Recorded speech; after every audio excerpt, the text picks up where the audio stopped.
사회 심리로 읽는 우리 사회의 문제들. 김태형의 본격 사신 방송. 껍데기는 가라. 자, 2부인데요. 저희가 이럴 줄 알았죠. 한국 사회의 근본 문제, 한국인의 심리를 좌우하는 결정적인 문제인 분단 트라우마를 우리가 주제로 잡았단 말이죠. 6월 특집이고 6.15 특집인데 이게 1부로 끝날 것 같지 않았거든요. 그래서 예상을 하고 저희가 이어서 분단 트라우마 두 번째 얘기를 해야 되겠는데, 첫 번째에서는 우리가 북한 얘기를 했죠. 네네. 이번에는 미국 얘기를. 한국 사회에서 가장 핵심적인 두 개의 전선, 어떤 뭐 심리 전선으로 보면은 북한하고 미국 두 가지 전선이 있지 않겠는가, 저는 그렇게 정리해봤는데. 그만큼 정말 두 개 다 극적으로 민감하기도 하고 네. 특히 이제 우리나라에서 집회 자리에 성조기를 꺼낸다는 것은 정말 큰 결심이라고 네. 해야 되나, 아니면 정말 큰 충돌을 예상을 하고 다들 하는 거죠. 그만큼 극우 보수 세력들이 미국에 대한 이야기하는 거를 더 민감하게 생각해요. 그러니까 박근혜 욕하는 거 오케이 하지만 우리 미국 형님들 욕은 하면 안 돼, 이런 태도. 그러니까 예전에 그 주한미 대사 썼을 때 무슨 별 구줄 하면서 뭐 하고 뭐 김무성은 업고 있고 이런 모습들이 정말 비이성적인 것 같거든요. 이해가 되지 않는, 상식적으로는. 그만큼 이제 미국에 대한 사대가 네. 어마어마하다라는 거죠. 네. 네. 그래서 그런 것도 있고, 그 다음에 뭐 무기 사줘야 되고. 그렇죠. 위험천만한 핵무기 들고 다니는 이 무기가 왔다 갔다 해도, 하늘을 날고 바다를 헤엄치고 땅을 왔다 갔다 해도 그거를 보호 심리로 반응한단 말이죠. 우리 지켜줄 거야. 안심이다, 이런 식으로. 우리가 저번에 한번 방송했던 것 같은데, 그거를 위기 위험, 이게 이런 게 아니라 그걸 안심으로 생각하는 그런 심리가 있단 말이죠. 이런 거에 대해서 얘기를 해보자, 이런 겁니다. 미국에 네. 대한 이런 심리. 심리. 지금은 조금 그래도 나아지긴 했는데 80년대에만 해도 굉장히 그 미국에 대한 이 숭배는 어마어마했죠. 그 누군가 글을 썼더라고요. 입만 열면 미국 칭찬하던 시대, 이런 얘기를 썼는데 저도 경험한 적이 있어요. 제가 학교 다닐 때 화장실에 들어갔는데, 대학생 때 교수 두 명이 얘기하는데 한국 욕하면서 미국은 뭐 저저저 하는 얘기를 들었어요. 그래서 제가 그때 마침 이제 학생운동을 좀 시작할 때라서 뭐 저런 것들이 교수라고.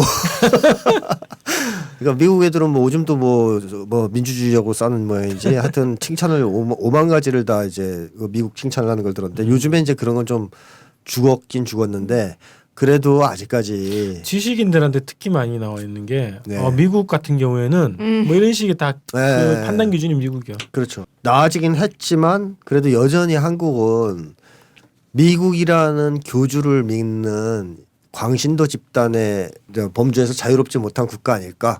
그러니까 우리는 이제 미국교를 믿는 거죠. 네. 미국교, 그리고 이제 우리 이제 광신 집단, 그리고 이제 거기서 탈피한 사람들이 있긴 하지만 아직도 지배층은 그 굿하는 거 봐서는 그런 것 같아요. 미국 애들이 굿을 싫어하는데도 해주는 이 놀라운. 아니 그 저기 무당 중에는 메가드 장군을 네, 모시는 분도 있어요. 그렇죠. 하여튼 근데 이 광신도 집단의 특징이 뭐냐면 결국 그거거든요. 무력감과 관련이 있어요, 이것도. 그러니까 광신도 집단에 들어간 사람들을 성향을 보면 사회적으로 활동을 잘하는 에너지 있는 사람들이 아니에요. 그렇지. 그죠? 아니 뭐 미국이 아니라도 일반적으로. 일반적으로 그죠? 광신도 집단 하나 이제 놓고 보자면, 그러니까 사회에서 거의 제 기능을 못하는, 사회생활을 정상적으로 하기 어려운 약한 사람들이 보통 광신도 집단에 들어가요. 네. 그렇죠. 그래서 들어가서 이제 구원을 찾는 건데, 이제 교주는 그 사람들한테 보통 그걸 보여주죠. 힘과 기적. 기적으로. 기적을 보여줘요. 그래서 배에서 뭐 간을 꺼낸다든가 이런 걸 보여주는 건데, 이제 그렇게 보면 이 사람들은 이제 탁 거기서 엄청난 힘을 목격한 거 아니에요? 네. 뿅 가는 거죠. 무력한 사람들은 강한 힘을 보면 굴종과 숭배 태도로 대한단 말이에요. 그러니까 이 사람들은 이제 굴종, 한편으로 무섭지. 왜냐하면 자기가 광신도 집단에 들어갔는데 말을 안 들으면 교주한테 이렇게 번개 맞아 죽는다든가 이런 게 이제 가능하기 때문에 일단은 무서우니까 굴종하고, 다른 편으로는 숭배해요. 그 굴종하는 자기를 합리화하기도 해야 되고, 첫째는. 또 하나는 그 강한 힘에 자기를 동일시함으로써 일단 약간의 자아도취. 그러니까 자기는 그런 힘이 없는 무력한 인간인데 그 광신도 집단이 빌붙으면 그 교주의 힘이 내 힘 같이 느껴지고 그 집단의 힘이 내 힘 같고 이러면서 이제 자기의 나약함과 무력함을 보상하는 거죠. 그래서 이러한 심리가 생기면서 광신도 집단이 이제 뭉치거든요. 그러면 이 뭉칠 결과는 뭐냐? 지독한 폐쇄성이죠. 광신도는 네, 집단은. 왜냐하면 바깥쪽과 교류하면 이게 깨지거든요. 자기네들이. 깨지면은 감당이 안 돼요. 그 무너짐을. 그래서 이 사람들은 철저하게 폐쇄성을 띠게 되고 외부의 건강한 정보, 진리에 저항합니다. 예를 들어서 그 교주가 사람 배에서 간을 꺼낸 게 사기극이었다. 이게 명백하게 그것이 알고 싶다 해서 뭐 방영이 돼도 안 믿어요. 쳐들어가죠. 쳐들어간 항의예요. 외국 보도했다고. 왜냐하면 그극에 붕괴되면 자기의 삶 자체가 붕괴되는 거거든요. 그래서 이제 광신도 집단이 형성되는 것인데 그 두 가지 대표적인 그 종교 관련한 살인 사건, 집단 살인 사건 있잖아요. 있었죠 우리나라에도. 한국사에서도 네, 있고 일본에서도 있었습니다. 있고. 네, 미국에서도 있었죠. 근데 한국도 이거랑 비슷한 것이 친일파라는 애들이 어떤 애들이냐는 거죠. 무력한 애들이거든요. 그러니까 힘 있는 사람들은 독립운동하지 않았어요?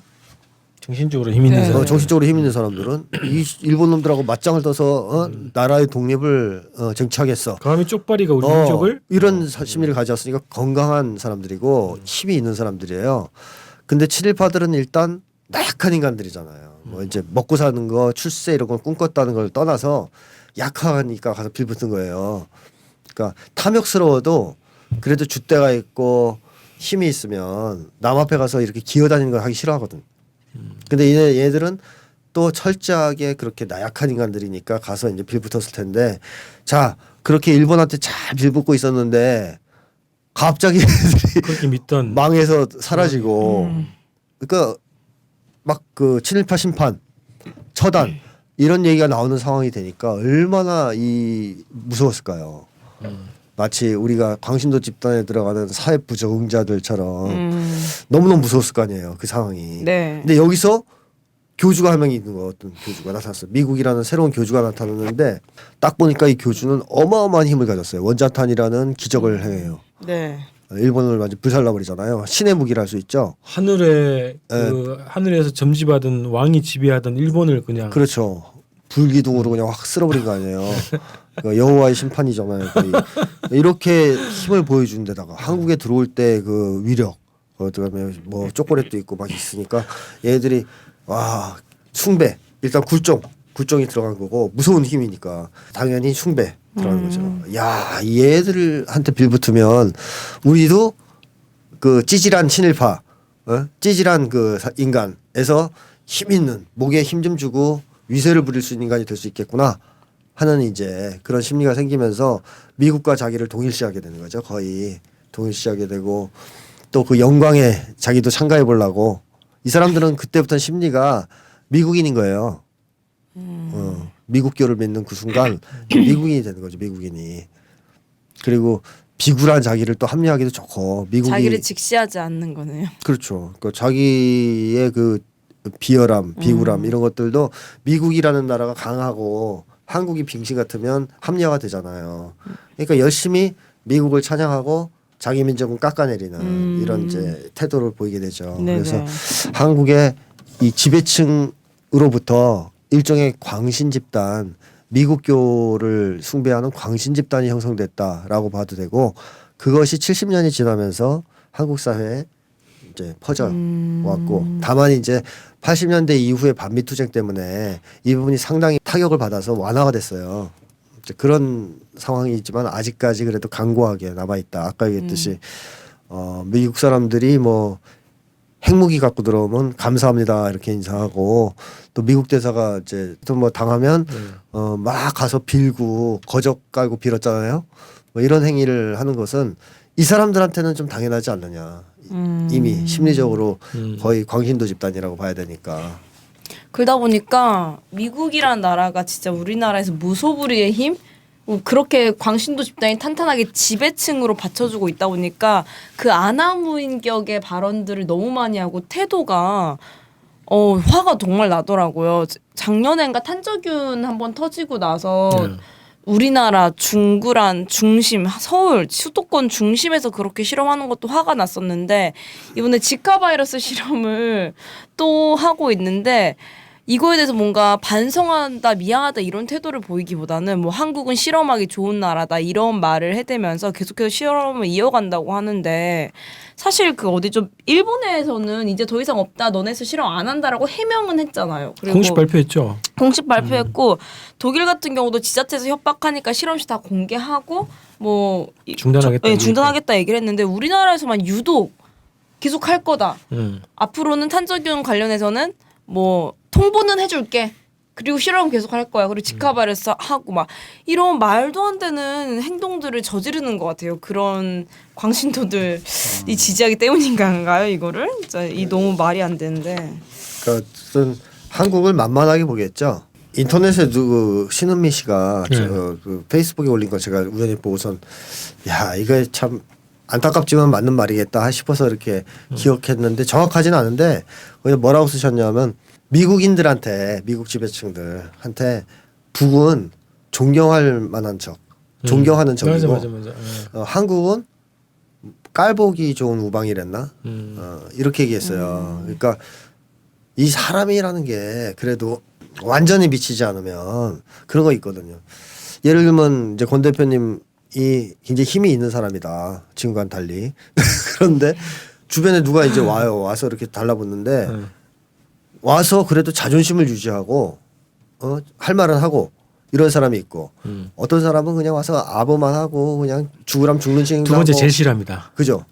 그러니까 제 얘기가 그 얘기예요. 완전히 사람이 완전히 맛이 가지 않는 한 그리고 완전히 맛이 가도 대체로 그 정도 판단을 하는데 두 번째 사람 싫어합니다. 와서 아부하고 엎드려서 기어다니고 이러니까 싫어해요. 그래서 더 모욕을 주기도 하거든요. 짜증나서. 근데 이용 가치가 있으니까 대꾸는 있어요. 하지만 절대로 그 사람은 존중해 주지 않습니다. 근데 적이라 할지라도 좀 멋있는 놈들이 있어요. 뭐 대화도 되고 뭐 좀 그리고 싸워보면 멋있다 쟤 이런 느낌이 들 때가 있단 말이에요. 적이라도. 그건 옛날에 전쟁사를 보더라도 적장끼리 서로 존경하고 이런 게 많거든요. 잘 싸우면. 그리고 이제 인품도 있다 이러면 이제 한없이 적을 존경하게 되는 건데 이제 미국 입장에서는 상대해 보니까 이제 북은 미워하는 놈들인데 굉장히 싫어하고 미워하는 놈들인데 싸움 잘하거든. 그리고 비굴하지 않거든요. 그러니까 이제 그런 거는 하여튼 유명하잖아요. 그러니까 미국 애들은 한편으로는 속으로 존경심 같은 걸 갖는 거죠. 그러니까 조엘 위트라는 사람인가요? 그 사람이 경의를 표한다 그랬잖아요. 노스코리아에 수소폭탄 실험했을 때 그 표현을 썼어요. 어쨌든 경의를 표한다 이렇게 했어요.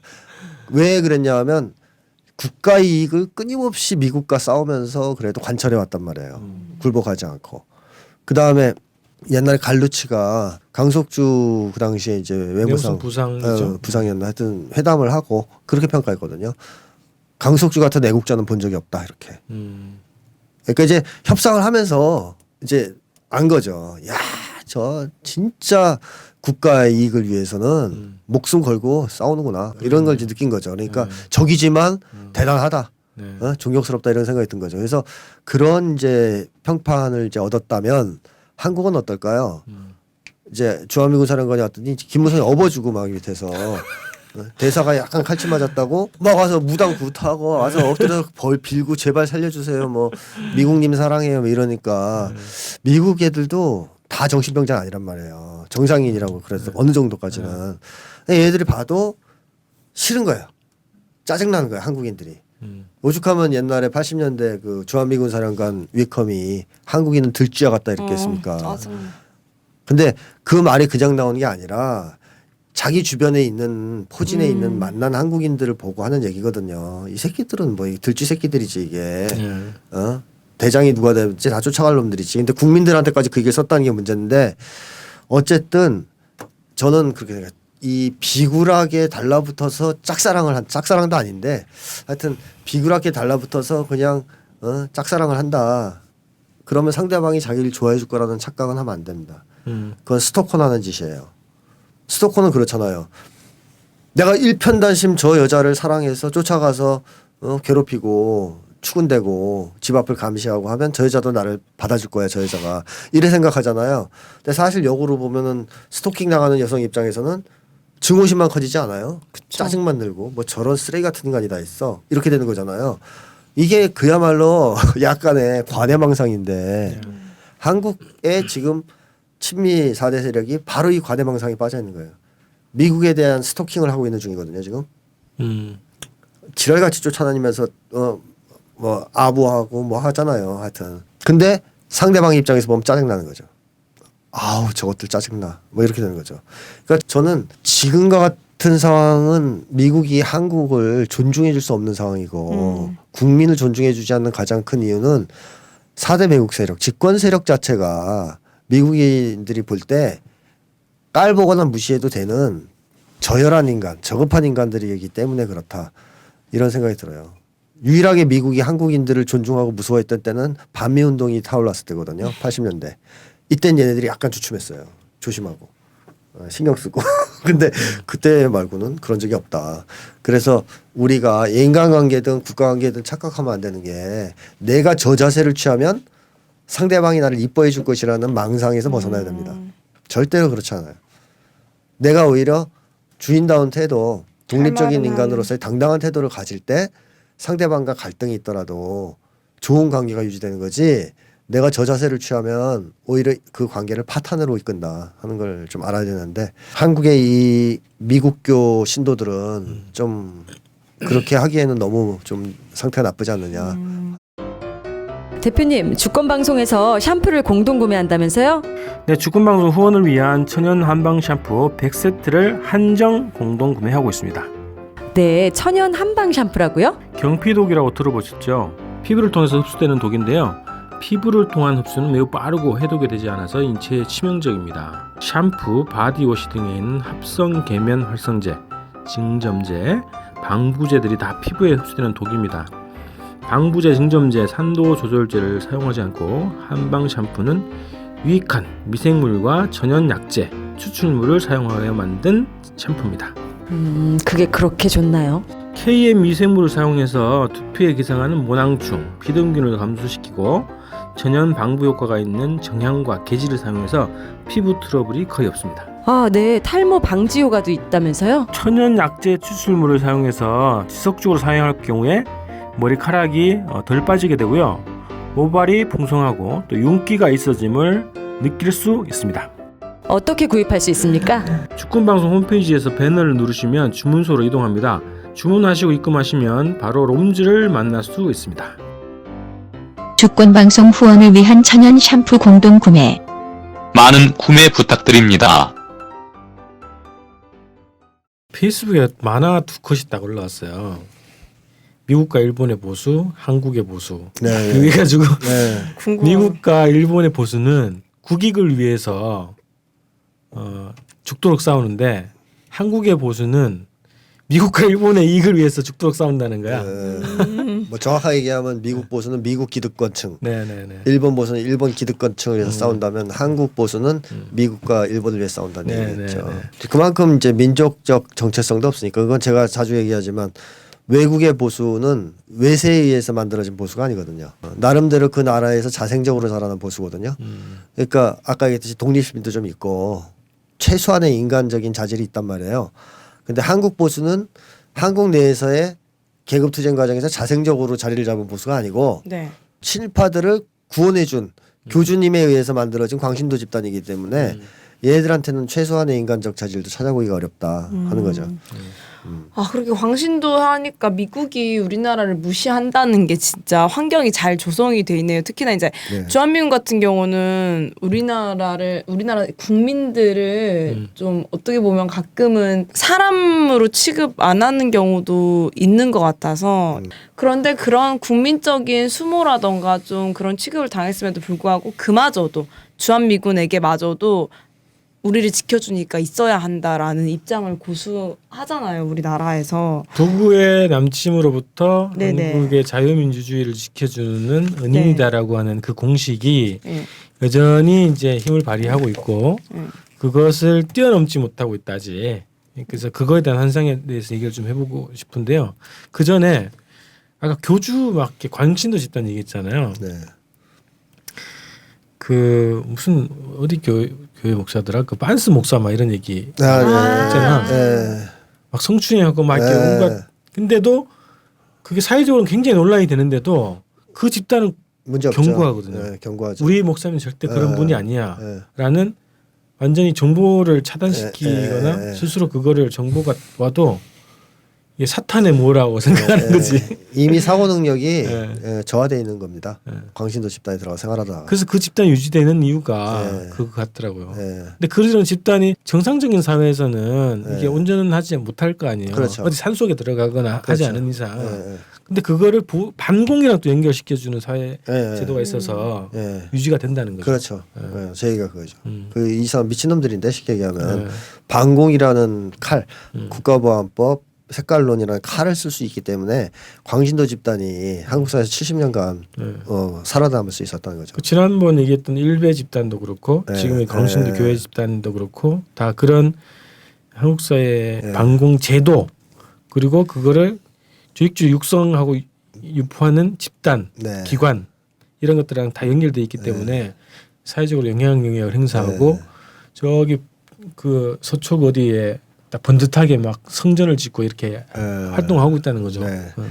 그 한국 사회에서 이 그 4대 매국 세력이 미국을 은인으로 생각하고 보호자로 생각한다는 것을 뒤집어 생각해 본 말이죠. 얘들이 미국이 없으면 자기들은 한 칼에 끝난다는 걸 알고 있다는 거거든요. 불안하네. 그렇죠. 네. 그러니까 자기들의 시작 자체가 그랬으니까 한 칼에 끝나는 상황에서 미국 때문에 살아남은 거잖아요. 그러니까 갑자기 막 네. 하늘에서 광명이 쫙 비치면서 그렇죠. 이렇게 그리고 6.25 때도 미국 덕분에 다시 살아난 거 아니에요. 기사회생을 한 거 아니에요. 이렇게 중요한 고비고비마다 미국이라는 백그라운드 덕분에 살아났기 때문에 얘들의 입장에서는 미국 없으면 우린 한 방에 간다라는 이 공포와 두려움을 안고 살 수밖에 없지 않느냐. 그러니 당연히 그 사람들한테는 미국이 은인이고 보호자가 될 수밖에 없다. 우리 한국 국민들한테는 다르지만 적어도 그 사람들한테는 은인이 맞다 이거죠. 은인이고 보호자가 맞다. 근데 이제 그건 걔네들 얘기일 뿐인데 일반 국민들한테까지 강요를 하니까 문제가 되는 것이다. 광신도의 특징이잖아요. 네. 믿지 않는다 하더라도 네. 끝까지. 근데 사람이 두 부류가 있어요. 하나는 독립적이고 자유로운 사람은 설사 자기가 강한 힘에 의해서 뭐 죽임을 당한다거나 패배를 한다거나 할지라도 다른 데 가서 빌붙으려고 그러진 않거든요. 어떻게든 자기 힘으로 헤쳐나가려고 그러지. 근데 이 무력하고 의존적이고 비성숙한 사람일수록 그런 상황이 오면은 강한 힘에 갖다 빌붙으려고 그래요. 자기를 믿을 수가 없으니까. 그래서 우리 역사를 보면은 그걸 대표적으로 보여줬던 게 임진왜란 아닙니까? 임진왜란 때 저 일본군이 쳐들어오니까 선조와 지배층은 일단 튀잖아요. 네. 주랭랑을 치고 명나라한테 가서 빌잖아요. 제발 와서 살려달라고. 근데 이순신 장군 같은 경우는 주랭랑을 안 쳤거든요. 왜? 자기를 믿고 백성을 믿었기 때문에. 그러니까 민족의 힘을 믿었기 때문인데 그 이순신 장군은 명나라에 대해서 전혀 기대를 안 합니다. 오히려 싫어해요. 오는 거를. 그 난중일기는 쭉 읽어보면 명나라 되게 싫어하거든요. 우리끼리 그냥 했으면 좋겠다 생각하는 사람이에요. 그러니까 이건 왜 그게 가능하느냐. 자기 힘을 믿기 때문에 가능하다는 거죠. 그래서 이순신 장군 같은 사람 정상적인 이제 자주적이고 독립적인 사람은 위기가 닥쳐도 남한테 빌붙어서 구차하게 목숨을 이어가려고 하지 않습니다. 자기 힘으로 돌파하려고 그러지. 근데 외세에 의존적이고 의존적인 사람은 위기가 닥치면 무조건 빌붙게 돼 있어요. 어디 가서든. 근데 장기적으로 그러면 국가에는 어떤 영향을 미치겠느냐 하는 건데요. 이순신 장군 같은 사람이 만약에 국방장관이 됐다. 그러면 이순신 장군이 백의종군 했다가 나갈 때 배가 13척밖에 없었다는 거 아니에요. 네. 그래서 선조랑 그 대신들 그 권력자들은 너 그냥 권율 장군 밑에서 육군으로 삼도 수군 통제사 임명은 해줄 텐데 해전은 하지 말고 권율 장군이랑 따라다녀라 이렇게 얘기했어요. 이순신 장군이 또 싫다 그랬죠. 그러면서 하는 유명한 말 있잖아요. 신에게는 아직도 13척의 배가 있나이다 이랬단 말이에요.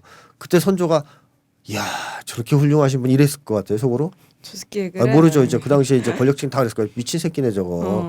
완전히 또라이네 저거. 열세척 배 갖고 뭘 어떻게 하려고 이래 생각했을 거 아닙니까? 근데 이순신 장군은 열세척의 배로 일본을 이겼을 뿐만 아니라 그 뒤에 배를 더 많이 만들었죠. 그러니까 독립적이고 자주적인 사람한테는 이런 거예요. 열세척의 배가 신에게는 아직 열세척이나 있다가 되는 거거든요. 근데 의존적인 사람한테는 어떻게 될까요? 이게 좀 바뀌었다. 저한테는 열세척밖에 없는데요.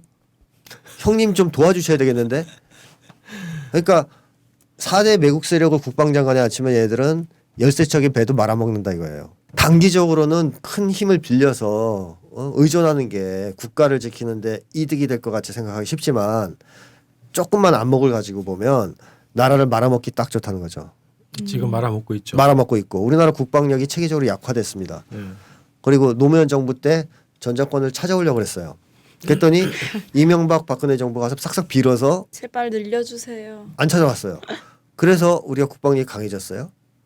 의존성만 더 심해졌죠. 네. 어떻게 보면 이렇게 의존심이 심하고 무력감이 심한 집단이 정권을 잡고 있으면 국방력은 계속 약화될 거거든요. 그러니까 나라가 망할 수밖에 없다. 저는 한국 국민들이 생각을 바꿔야 되는 것이 우선 첫째로 전쟁에서 승패가 뭐냐라는 건데 외세의 도움? 아니라는 거죠. 막말로 외세가 안 도와줘서 한국 전쟁에서 못 이겼어요, 미국이? 아니거든요. 16개국이나 도와줬단 말이에요. 그리고 베트남에서 미국이 안 도와줘서 어떻게 못 이겼어요? 도와줬잖아요. 그래 졌잖아요. 그러니까 외세가 도와준다고 이기는 경우는 없다. 그렇게 뭐 증명된 바 없다. 근데 한국 사회에서 그럼 미국이 도와주면 무조건 이긴다? 보장할 수 없죠. 지금같이 방위산업 비리가 난무하고 군대의 기강이 떨어지고 젊은 사람들이 국가에 대한 애국심이 없어지면 군대가 있어야지 싸울 거 아니에요. 그리고 무기가 아무리 좋아도 그걸 가지고 전쟁할 군대가 지금 정신적으로 붕괴가 됐으니까 국가를 지킬 수가 없습니다. 이렇게 되면. 그러면 미국이 한국군은 괴멸이구나. 그럼 우리가 나서서 한국을 위해서 피 흘리고 싸워서 지켜주자라고 할 것 같아요? 이것도 제가 생각하기엔 망상이에요. 그러니까 종교화돼 있어서. 네, 종교화돼 있으니까 미국은 국익과 상관없이 우리를 사랑해주고 보여줄 것이라는 이 망상을 갖고 있는데 미국은 철저하게 국익에 따라 움직이는 나라 아닙니까? 네. 그러면 한국에서 한국군이 빙신 같아가지고 싸움을 잘 못하면 전쟁에서 발을 뺄 애들이지 대신 피를 흘려줄 사람들이 아니거든요. 당장 보세요. 미국 애들이 얼마나 야갔는지. 북에서 휴전선 근방에다 장사장포하고 방사포를 쭉 배치하면서 무력을 증강하니까 어때요? 부대를 평택 이남으로 뺐잖아요. 무서워서. 거기 맞기 싫으니까. 그리고 지금 한국에서의 작전 계획을 다 바꾼 것이 뭐냐. 육상전은 한국군, 해공군만 미국이 도와주는 거로 바꿨어요. 발을 2번 뺀 거죠. 네. 육군은 평택으로 몰리고 자기들은 육상전에서 빠지고 죽기 싫다는 거 아니에요. 네. 그럼 한국에서는 뭐 하라는 거야? 한국 군인들은 총알바지하라는 얘기거든요.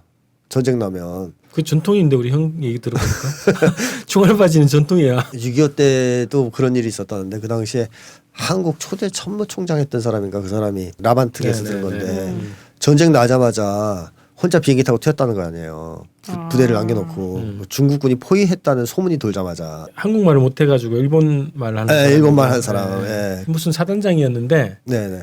혈리 전투인가 거기에서 중국군이 포위됐다는 얘기를 듣고 먼저 이제 도망왔다는 거지. 혼자 튀었어요. 나중에 미국이 그 얘기를 듣고 작전권을 뺏었다는 거 아니에요. 얘네들은 싸울 놈들이 못 되는구나. 저는 한국에서 다시 전쟁이 일어나면 똑같은 상황이 재발할 거라고 봅니다. 지금 상황이면. 한국군 그 정도로 지금 국가를 위해서 뭐 목숨을 바치겠다 이런 사람들은 거의 없다고 보고 지금 집권 세력 중에 아마도 전쟁 나면 한몫 잡거나 튈 생각부터 하고 있을 것이다. 그래서 뭐 전자권을 어차피 없지만 있으나 마나한 군대가 될 것이다라는 생각이 드는데 우리가 미국에 의존하면 의존할수록 우리의 국방력은 약화된다라고 보시면 틀림없지 않느냐 하는 생각이 들어요.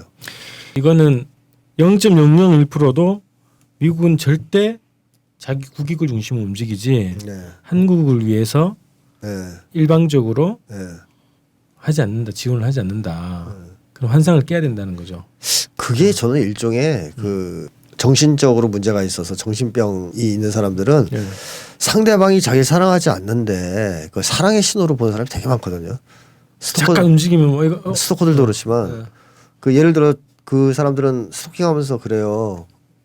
그 여성이 그렇게 싫다는데 왜 너는 계속 쫓아다녔냐 이렇게 이야기하면 자기를 좋아한다 그래요.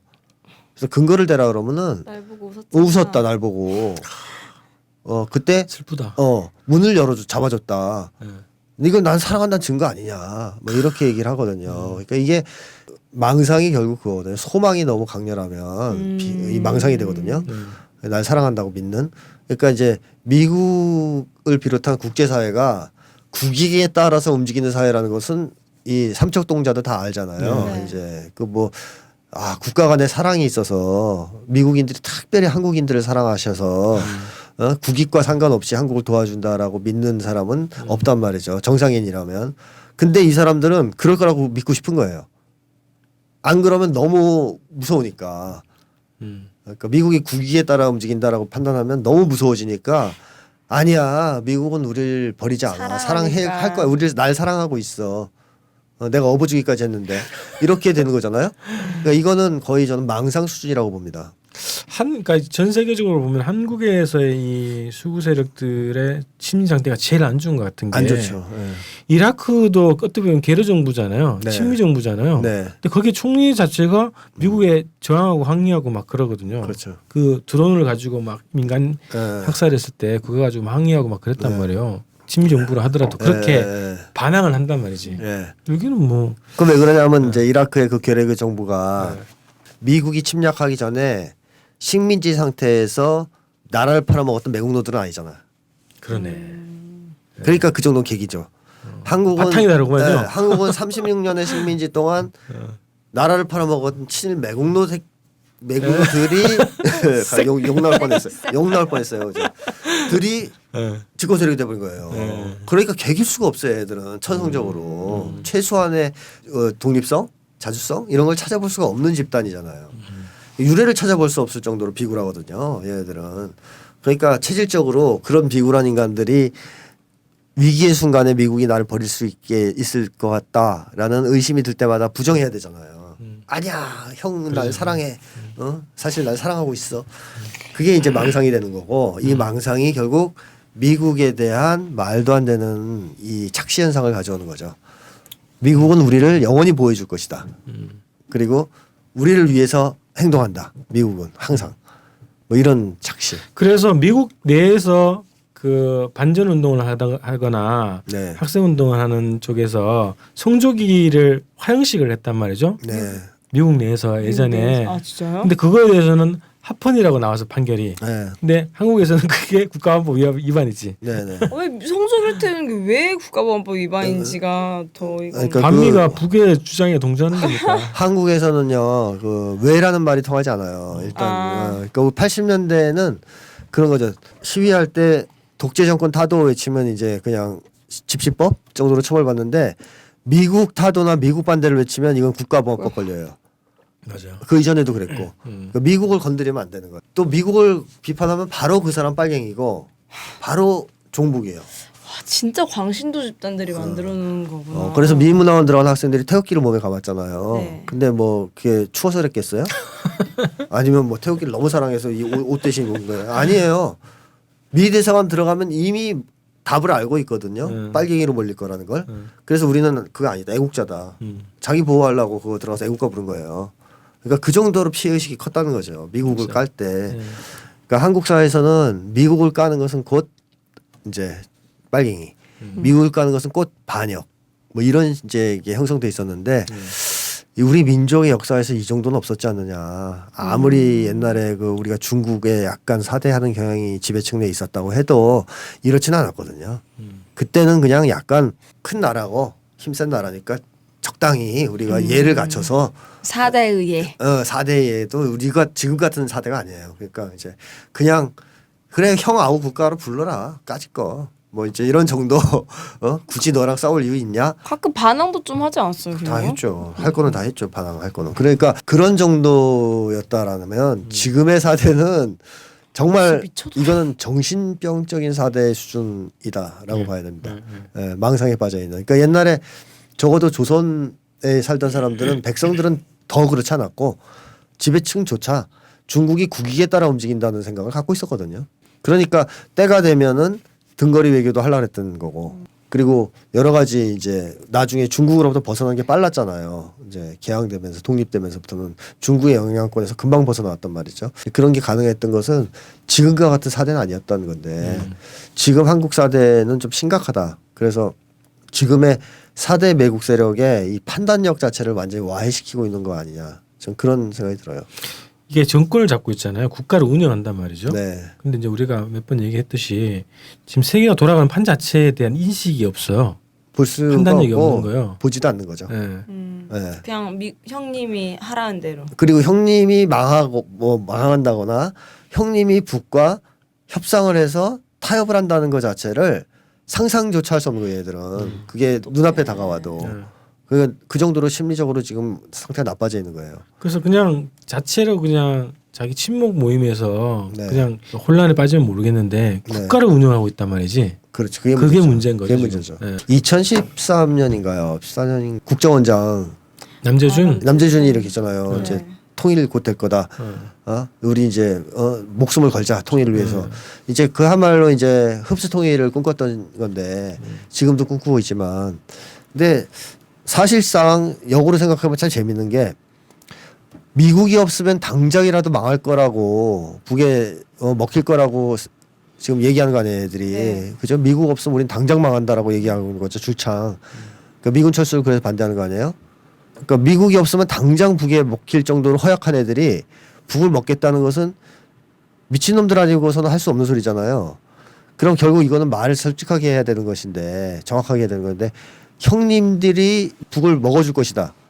먹어서 우리한테 떼줄 것이다. 좀 이 희망이거든요. 주관적 희망. 근데 이게 이제 얼마나 이 현재 정권이 시대착오적이고 판단력 자체가 마비된 집단이냐 하는 것을 정확하게 보여주는 사례예요. 그러니까 얘들이 어떤 망상이 있는 거냐면 형님이 결국 북을 먹을 것이다, 전쟁에서. 아니면 전쟁이 아니더라도 압박을 통해서 붕괴시켜서 흡수할 것이다 라는 망상을 포기하지 않고 있는 거거든요. 근데 이 망상은 이제 미국은 버리기 시작했단 말이에요, 벌써. 사실 내심으로는 버린 지 오래됐다고 봅니다. 답이 없으니까 전략적인 일을 하는 것이지. 그래서 미국은 그럴 생각이 없어요. 그러니까 전쟁으로든 뭐로든 북을 먹을 수 없다고 지금 생각하고 있는 상황이에요. 그래서 그거를 인정하고 협상을 하려고 그러지 않습니까? 이미 만났고 북쪽이랑. 그리고 중국도 당연히 안 된다고 생각하고 동시 진행, 병행. 그러니까 평화협정과 핵 비확산의 병행. 핵 비핵화도 아니에요, 이제. 비확산이에요. 자, 핵보유국 인정 은근슬쩍 하겠다는 얘기인데 이런 방향으로 다 움직이고 있는데 박근혜만 가가지고 우간다 가서 우가 이제 북을 어떻게 좀 무너뜨리게 해주세요. 우간다가 무슨 힘이 있다고 북을 무너뜨려요. 내가 계속 얘기하지만 아프리카 아무리 돌아다니면서 압박을 해도 북을 무너뜨리는 거하고는 무관하거든요. 정말 그러고 싶으면 중국 가서 해야 되는데 이제 중국에서는 냉대하니까 삐져서 아프리카 가는 모양인데 지금 이 집단이 국가를 운영하고 있다는 것이 우리 민족한테 얼마나 큰 불행이고 비극인지 참 뭐라고 표현을 할 수가 없을 정도입니다. 안녕하세요. 김인성입니다.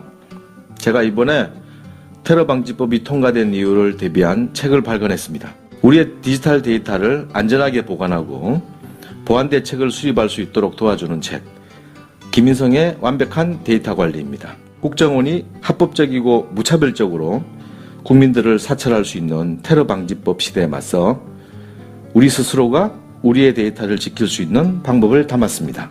이 책을 통해 우리의 소중한 데이터를 스스로의 힘으로 지킬 수 있는 힘을 가지시기를 바랍니다.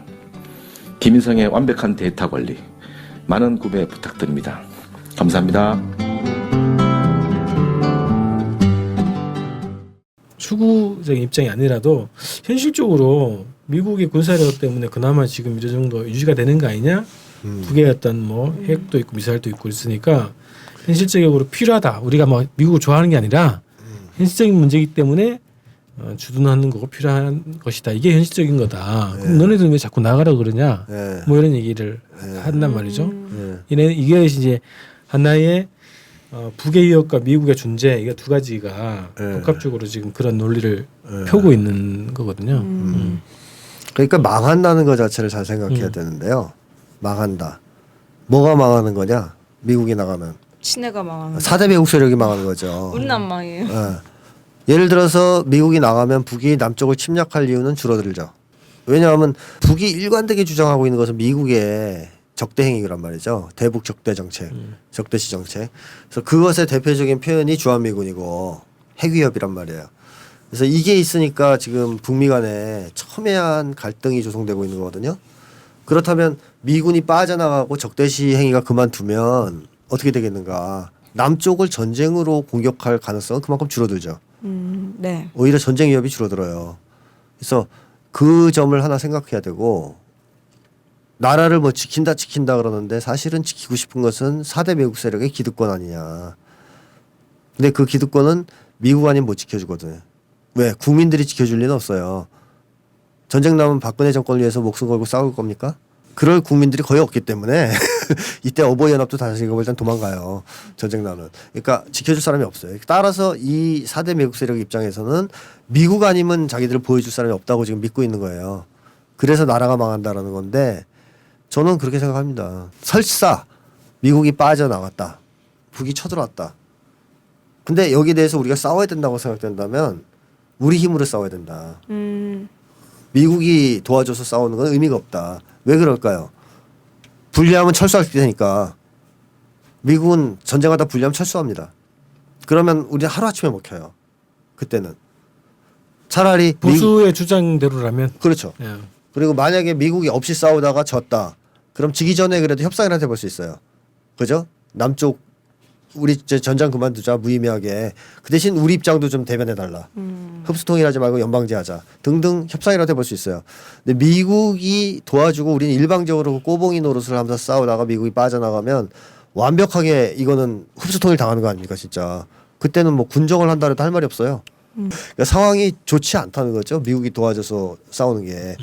그리고 결정적으로 또 지금 친미 4대 세력이 착각하는 것은 미국이 북과 전쟁을 안 하려고 그런다는 거죠.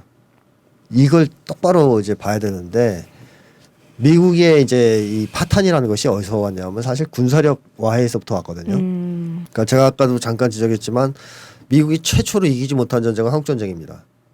그것도 듣도 보도 못한 듣보잡 국가한테 작살을 났어요. 그리고 베트남에서 또 졌어요. 그러니까 미국이 그 다음부터는 지상전을 두려워해가지고 공군력과 해군력으로만 공격을 하는 전쟁 패턴을 바꿨잖아요. 이라크가 아마 대표적인 것. 예, 맞습니다. 이라크는 일단 방공망부터 다 토마호크 뭐 패트리어트 이런 얘기 많이 들었잖아요. 그리고 제재나 이런 걸 통해서 이미 방공망을 다 해체하고 들어갑니다. 그것도 공군력 떨어지는 것도 무서워서 미국이 유고 내전에 개입했다가 유고가 미사일로 떨어뜨렸지 않습니까? 바로 헬기 떨어뜨리고 그러니까 이 대공 미사일이 있단 말이에요. 이걸 알고 나서는 유고 내전에서 빼요 발을. 그러니까 공군력도 만만치 않으니까 피해 입을 게 만만치 않으니까 뺀단 말이죠. 그래서 미국이 그 다음부터는 전쟁에서 해외 공군력으로 그 나라를 초토화시킬 수 없을 경우에는 승전을 못합니다. 그러니까 육군이 약하다는 것은 다 증명이 된 게 이라크에서 결국 빠져나오잖아요. 지금 육군 들여보냈지만 초토화시키고 아프간은 어때요? 완전히 이긴 싸움이라고 했지만 또 밀려나서 결국 탈레반이 다시 집권하잖아요. 그러니까 미군이 육군으로는 이제 국가를 점령할 만한 실력이 안 된다는 거를 지금 이제 보여주는 건데, 그러니까 미국은 북과는 전쟁할 생각이 없다. 그것이 이제 표현된 게 전략적 인내 정책. 네. 그냥 기다리겠다. 망할 때까지. 근데 안 망한 게 이제 문제지만 이렇게 된 것이기 때문에 지금 4대 매국 세력의 착각과는 달리 미국은 전쟁을 할 의사가 없다라는 거죠. 그리고 능력도 없다. 지금은. 그리고 그게 대표적으로 들어왔던 사례가 바로 연평도 사건, 포격전. 그 당시 북이 연평도에 포를 쐈을 때 이명박이 비행기 띄우라 그랬다는 거 아니에요. 가서 부셔라 좀. 그때 미국에서 바로 들어왔다는 거예요.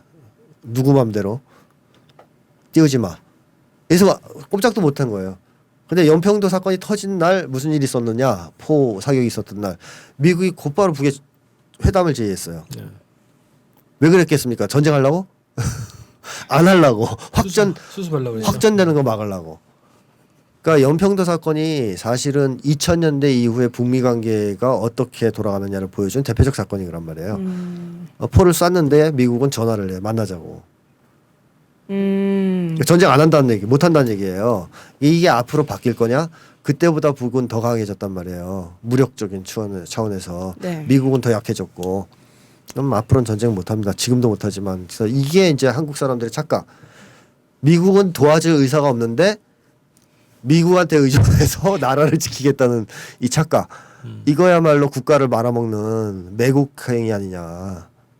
이거 말도 안 되는 매국행위를 하고 있는 것이다라고 생각이 되고, 그 다음에 미국이 뭐 설사 지켜줄 의사가 있다 하더라도 아까 얘기했듯이 옳지 않다. 그렇게 해서 지키는 것은. 그러니까 삼국 통일이 아무리 중요하다 해도 신라가 당나라를 끌어들여서 하는 것이 옳지 않다는 거는 이미 이제 역사적으로 판단된 거 아닙니까? 네. 똑같은 거죠. 아무리 우리가 나라를 지키는 게 중요해도 외세에 빌붙어서 지키는 것은 좋지 않다. 우리 힘으로 지킬 생각을 해야 된다.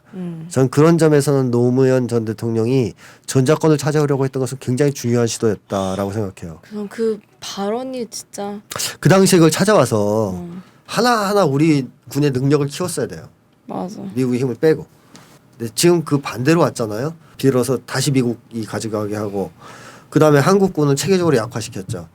미국이 없으면 아무것도 못하는 군대로. 그리고 첨단 무기라 그래봐야 다 미제인데요. 그게 미국이 지원을 안 해주면 뜨지도 못해요, 비행기가. 실제로 우리 공군이 갖고 있는 비행기의 가동률이 굉장히 낮다 그러잖아요. 부품 때문에. 그러니까 부품이 불량이 나면 미국에서 사와야 되는데 네. 미국 애들이 그걸 제때 안 해준단 말이에요. 단종된 것도 있어. 단종된 것도 있고. 너무 오래돼가지고. 그래서 지금 어떻게 하냐면 돌려막기를 한대요. 그러니까 이 비행기 걸 떼서 여기다 끼고, 이걸 떼서 여기다 끼고 해서 띄우고 이러는 건 중이라는 거예요. 두 대를 해부해서 한 대를 고치는 예. 거네요. 그러다 보니까 가동률이 낮죠. 예. 이런 식의 무기 체계를 계속 유지하면서 나라를 지키겠다?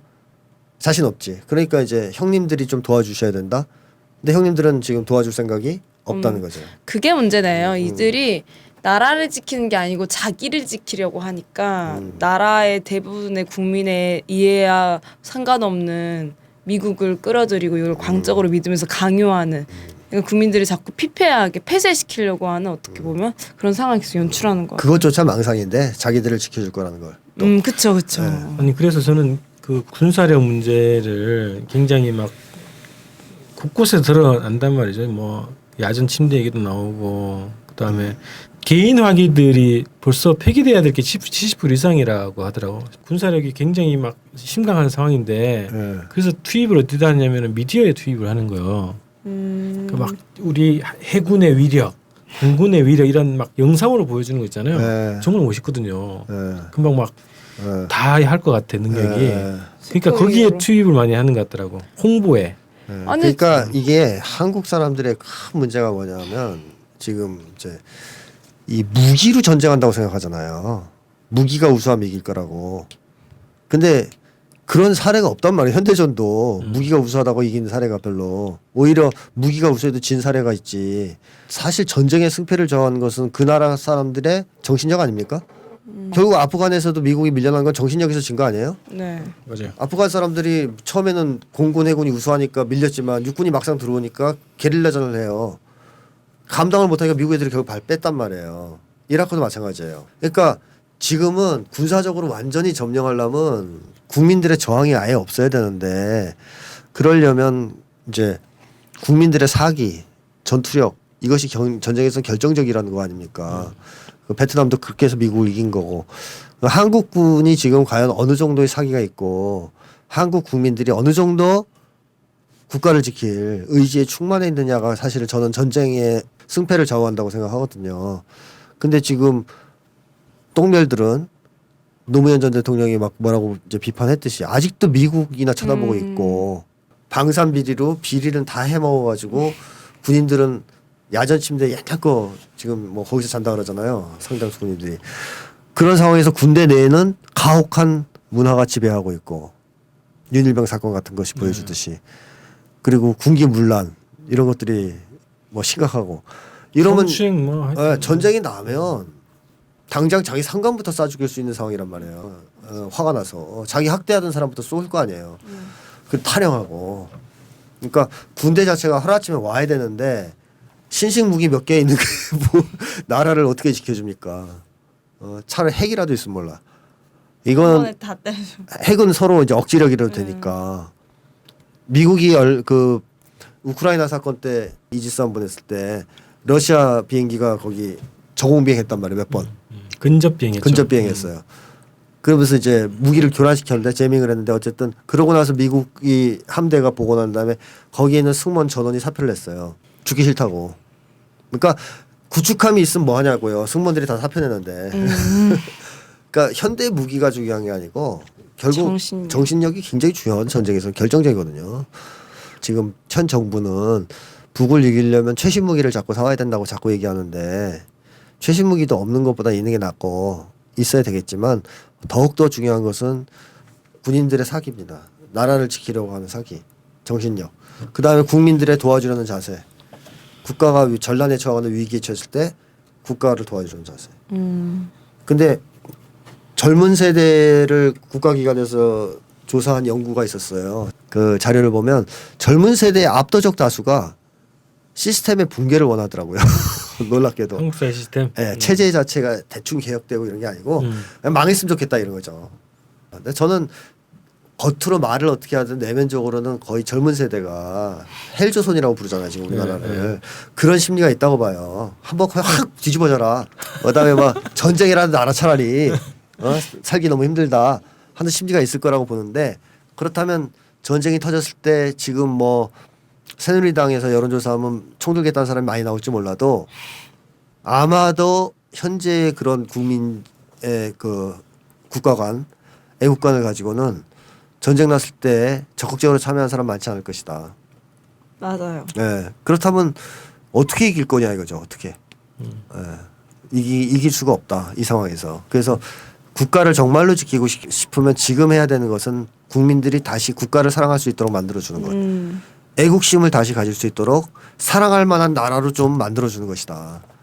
그러니까 사람이 목숨 바치는 건 그런 거 아니에요. 이 나라에 내가 목숨을 바침으로써 내가 사랑하는 형제들, 내가 사랑하는 우리 동포가 번영할 수 있다라는 믿음이 있으면 목숨을 던지는 거 아닙니까? 근데 지금 아무나 찔러주기 싶은데 나가서 이런 정도로 인간 혐오가 심하고 서로에 대한 적대가 심한 사회에서 누가 자신 있게 자기 목숨을 던지고 애국자로 살려고 하겠습니까? 그러니까 이거부터 해결하지 않으면 안 된다. 저는 그 노무현 대통령 시절에 전작권 회수를 딱 결정했잖아요. 그 정상적으로 딱 됐으면은 네. 이런 상상을 해볼 수 있어요. 정말 자랑스러운 군대가 하루아침에 될 수 있는 방법이 있어요. 어떻게 해요? 독도 사수를 위한 네. 남북 합동 해상 군사 훈련을 하는 거야. 그러면 야 우리 같이 힘을 합쳐서 민족적 단결도 도모하고 자기 군대에 대한 자긍심도 생기고 네. 이런 거 멋지지 않나요? 2015년 미 국방부를 상대로 용산 미군기지 오염 사고 관련 정보 공개 청구를 진행했습니다. 그 결과 175만 원의 정보 공개 처리 비용을 지불하면 제한적 정보를 공개하겠다는 답변이 왔습니다. 이 정보는 용산기지 오염 실태를 밝힐 수 있는 중요한 자료입니다. 하루빨리 이 정보를 분석해야 합니다. 여러분 힘을 모아주십시오. 국민은행 763601-04-129047 예금주 김은희.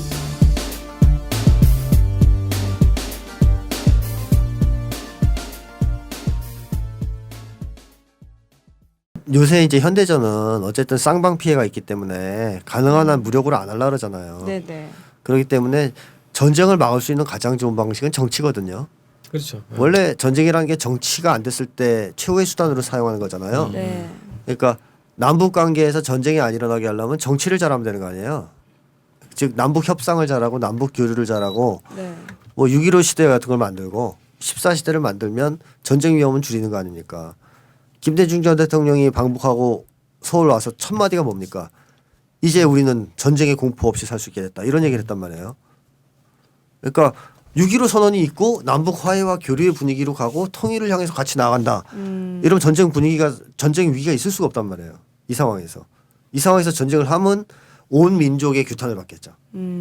예를 들어 북쪽 정권이 그런 분위기에서 전쟁을 했다.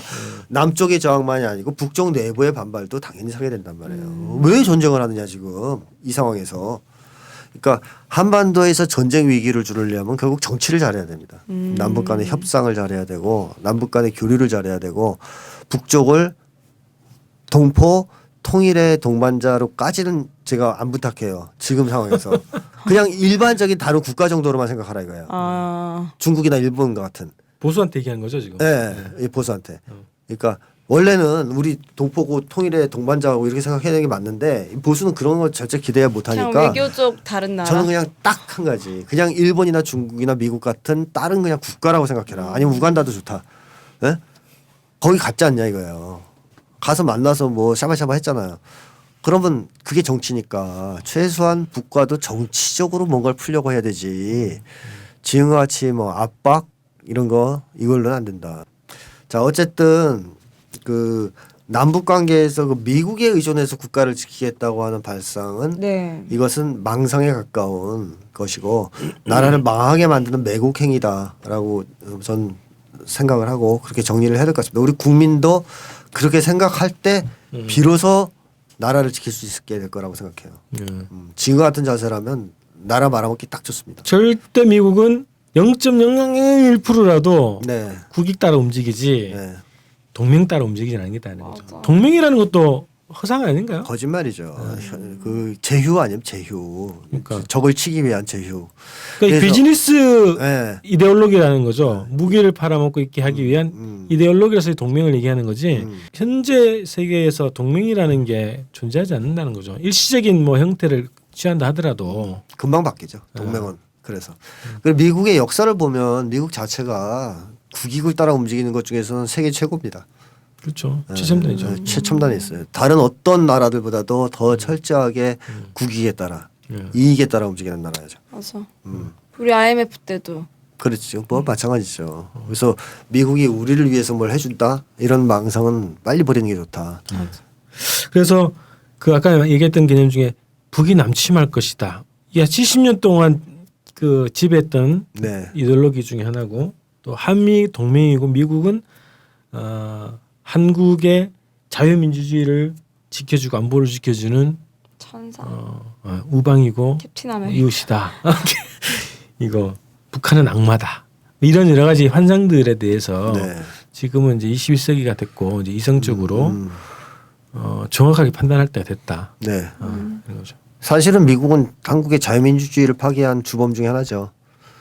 왜냐하면 4대 매국 세력을 뒷받침해 줌으로써 네. 얘네가 자유민주주의 체제를 파괴하는 국가보안법을 휘두를 수 있게 해줬잖아요. 그러니까 미국은 자유민주주의 지키는데 아무런 관심도 없죠. 역사적으로도 보면 미국은 독재 정권을 지원해 왔지 않습니까? 외국에서 국익에 그러게요. 이익이 되면 그러니까 전혀 자유민주주의 수호자하고는 거리가 멀고 코스프레는 그렇게 하죠. 그러니까 네. 유럽도 그렇고 미국도 그렇고 자기 자국 내에서는 어쨌든 일정하게 자유민주주의 형태를 취해야 한단 말이죠. 근데 이제 그 제3세계에 대해서는 아주 지배 이런 것들이 네. 일상적이고 그것들이 반응하는 표현이 테러라는 형식으로 표현되잖아요. 파리 무슨 뭐 테러 이런 것도 표현되잖아요. 근데 그런 것들에 대해서 반응하는 것도 저는 나중에 한번 주제로 한번 다뤘으면 좋겠는데 유럽에서 발생하는 테러에 대한 반응, 네. 그죠? 그 나라 국민들이나 그 나라 그 지역에 있는 언론들에서 보여지는 반응에 대해서 한번 분석을 해볼 필요가 있는데 자국 내에서는 일정하게 뭐 민주주의가 일정하게 보장된다 하더라도 그 제3세계에 대해서 특히 한국에 대해서 미국이 자유민주주의를 보장하지 하고 있지 않고 관심도 없다는 거죠. 그렇죠. 그 오늘 6월 특집을 해가지고 분단 트라우마를 주제로 해서 북한에 대해서 또 미국에 대해서 얘기를 했고요. 원래는 사회주의 플러스 더 있을 것 같아요. 한국 사회 트라우마 얘기해서. 근데 이제 분량을 하다 보니까 이제 여기까지로 마쳐야 되겠네요. 오늘은. 저 이게 네. 근데 사실 이거를 한 번에 하기 어려운 주제고 그렇죠. 짧게나마 좀 어떻게 전달이 잘 되었겠죠? 그래서 우리가 이제 다음 방송에서는 사회주의라는 거, 그다음에 플러스 한국 사회 이제 분단 트라우마 여러 가지 현상들에 대해서 좀 추가로 네. 얘기를 해봐야 될 것 같고요. 또 하나는 이게 간단한 문제가 아니라 70년 이상 된 문제잖아요. 그래서 중요하게 한국 사회에서 한국 사회 발전을 가라앉는 핵심적인 요인들이기 때문에 반복, 더 심화 뭐 이런 것도 좀 필요할 것 같습니다. 그래서 네. 그거는 제가 차차 준비를 하는 걸로 하고요. 오늘은 여기까지 해서 2부로 마무리를 해야 될 것 같습니다. 그럼 이것으로 껍데기는 가라 8회 2부까지 네. 마무리할 수 있도록 하겠습니다. 네. 수고하셨습니다. 수고하셨습니다.